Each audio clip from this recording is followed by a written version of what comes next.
विश्व वंदनीय संत सम्राट बंदी छोर सदगुरु श्री कबीर साहब जी, मेरे हृदय मंदिर के आराध्य परम पूज्य सदगुरु श्री महान साहब जी, पूजा के योग सभी संत समाज, चरण कमरों में सिर झुका के त्रिवार बंदी करता हूँ।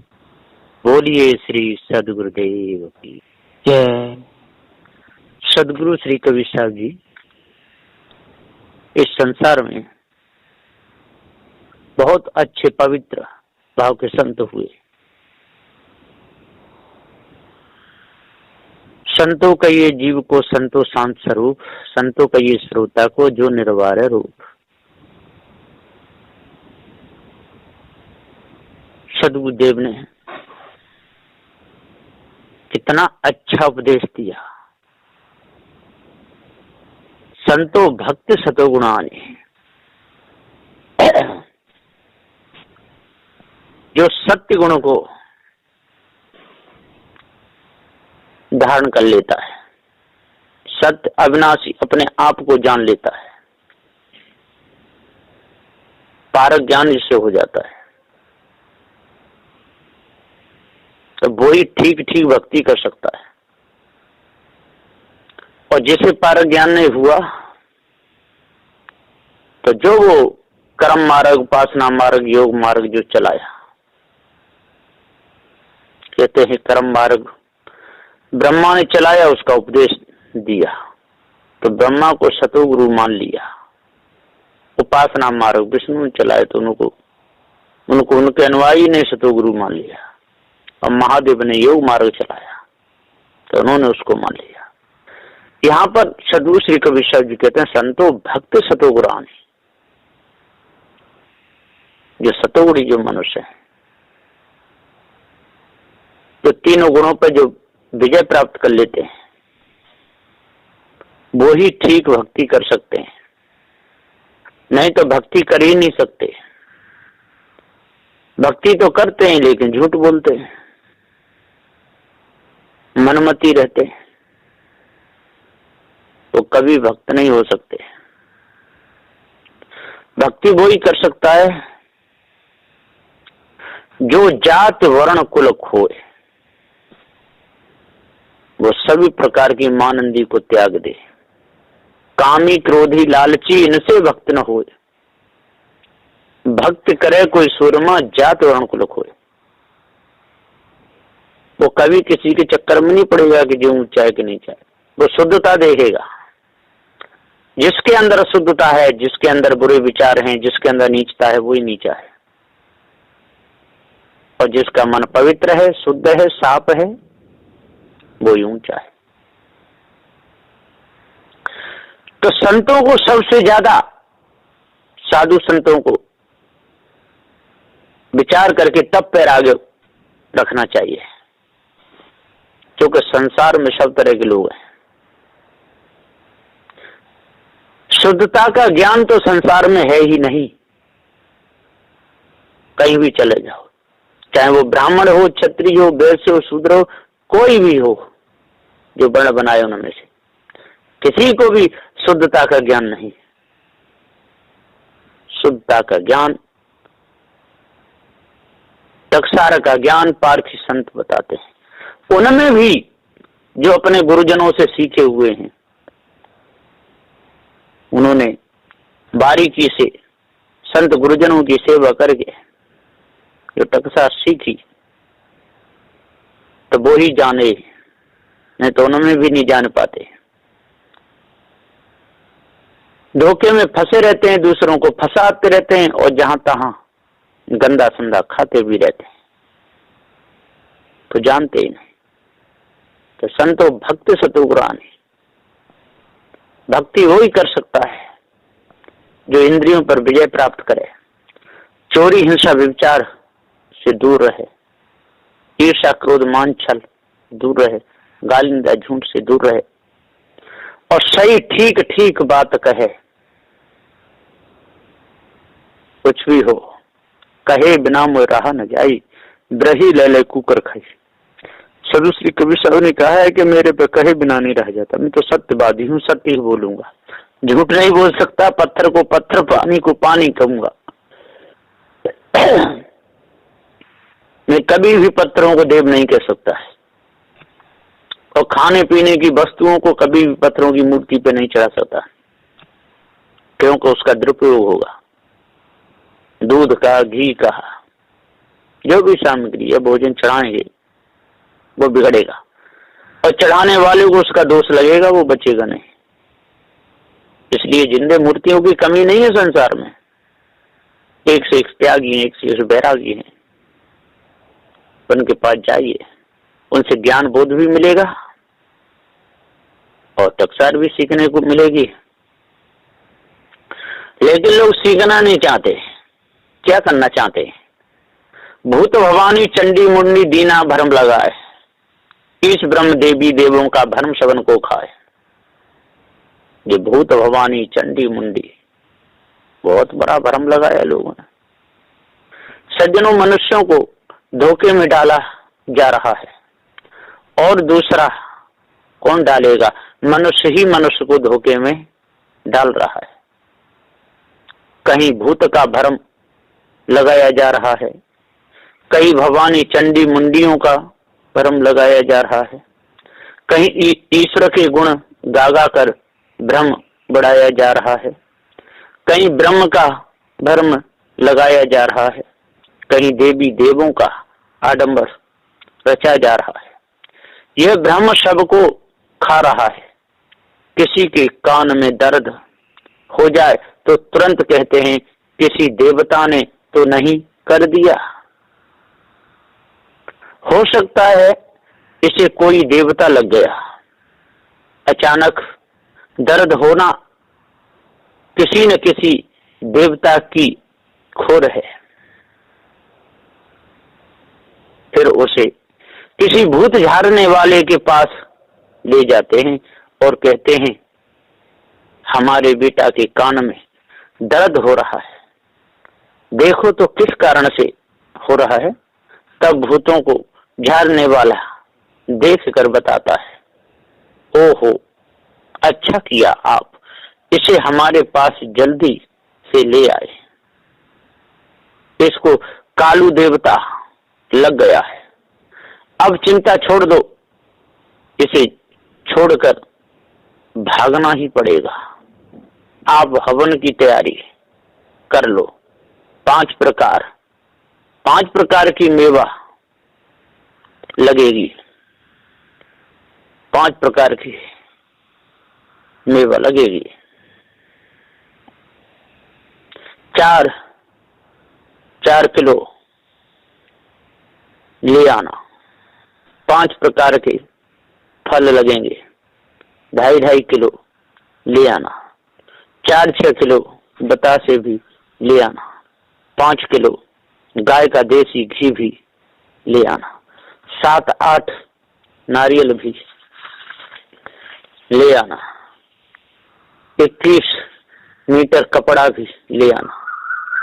अब सामग्री तो बहुत है, चलो इतने से ही काम चला लेंगे। इस सारी सामग्री को हमारे पास जमा कर जाना, मैं अनुष्ठान कर दूंगा। फिर कभी आपके बच्चे के कान में दर्द नहीं होगा। कालू देवता कभी झकने को तक नहीं आएगा। आप सारी चिंता को हमारे ऊपर छोड़ दो, छोड़ दीजिए। हम जिंदा बैठे हैं, फिर काहे की चिंता करते हो? जाओ जल्दी से सारा सामान लेकर आओ। सज्जनों, बेचारे के ऊपर कितना भार लाद दिया। सारा सामान बाजार से लेकर आया, तब तक उसने उस बच्चे के कान में दवाई डाल दी। दवा से कान का दर्द बंद हो गया। इधर उसके पिता सारा सामान लेकर आ गए। इतना ही नहीं, सारा सामान उस भूत झाड़ने वाले ने अपने घर जमा करा लिया और कहा, अब आप जाइए, उस कालू देवता को मैं यहीं से और भगा दूंगा। वो अपने बच्चे को लेके चला गया। कान का दर्द दवा से बंद हो गया। उसने सोचा कालू खां अब मेरे घर से भाग गया।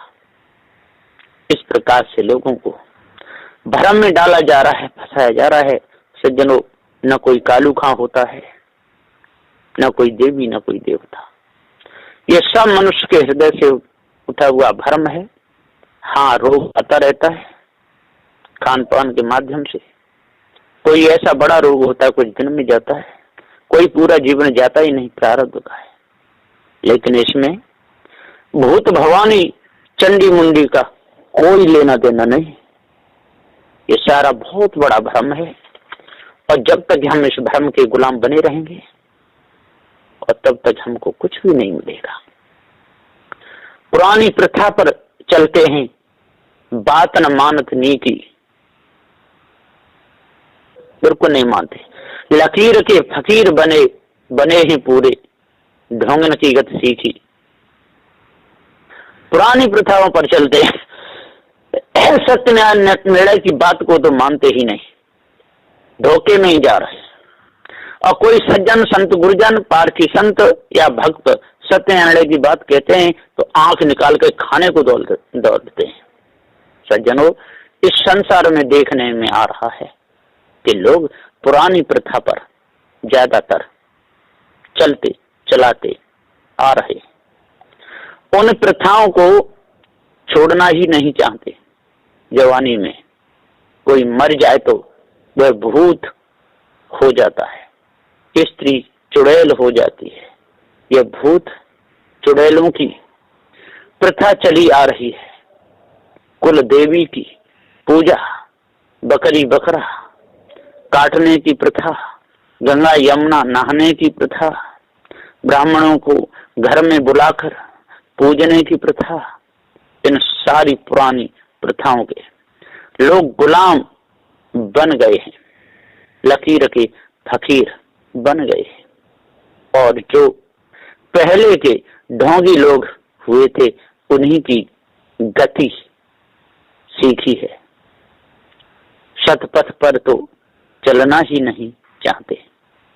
आज भी ब्राह्मण क्षत्रिय वैश्य शूद्र ये सबके सब उन्हीं पुरानी प्रथाओं के पक्के गुलाम बने हुए हैं। जब तक पारक ज्ञान को नहीं समझेंगे तब तक इन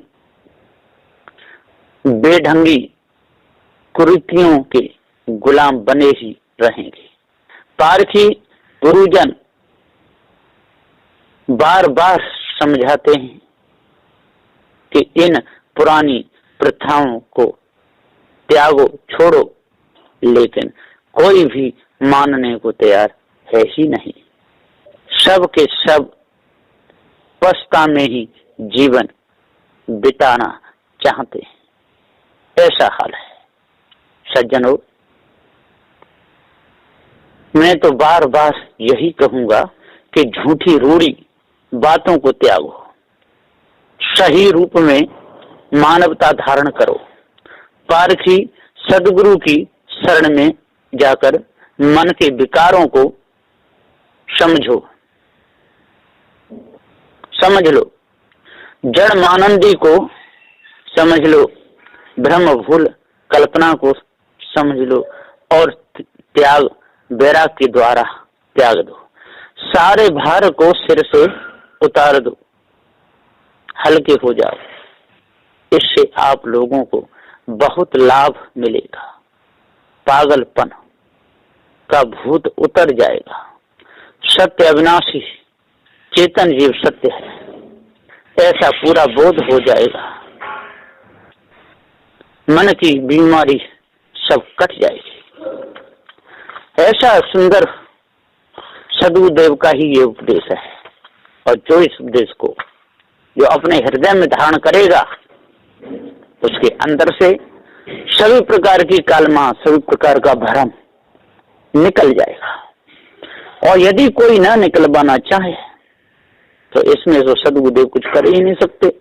सदगुरुदेव तो सत्य न्याय का रोज उपदेश देते हैं सबके सामने खुले में, और बताते हैं कि कभी उल्टे कर्म मत करो, किसी को दुखाओ सताओ मत, सारे संसार में लोगों के अंदर ये भूत भवानी चंडी मुंडियों का भ्रम ही लगा हुआ है, ईश ब्रह्म परमात्मा देवी देवताओं का भ्रम लगा हुआ है, अल्लाह खुदा ताला का भ्रम लगा हुआ है।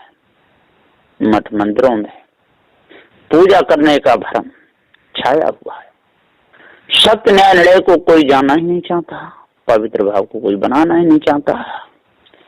मेहनत कोई करे दूसरा, फल पावे कोई और, ऐसा कभी न होएगा, करके देखो गौर।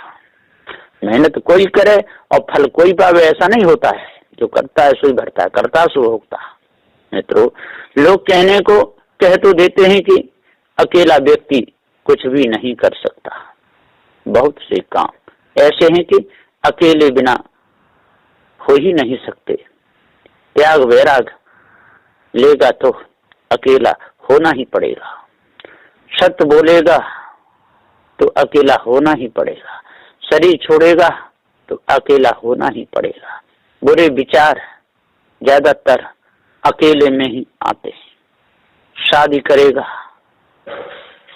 तो दो की जरूरत पड़ेगी, रिश्ता जोड़ेगा तो दो की जरूरत पड़ेगी, व्यापार करेगा तो दो की जरूरत पड़ेगी। हाँ, एक जगह ऐसी है वहां अकेला कुछ भी नहीं कर सकता। कब? जब सर्व वासना को तज के विदेह मुक्त हो जाएगा, तब। यह पारखी संत गुरुजनों का निर्णय है। मेहनत कोई करे और फल पावे कोई और, ऐसा कभी नहीं होगा। ध्यान दें, जिसके पेट में दर्द होगा वही रोएगा, दूसरा नहीं। जिसके पैर में कांटा लगेगा वही दर्द बताएगा, दूसरा नहीं। जो मेहनत करेगा वही उसका फल पाएगा, दूसरा नहीं। हाँ, प्रारब्ध का फल तो भोगने में आएगा। पहले जिसको हमने दुख दिया है, आज हमें वो जरूर देगा।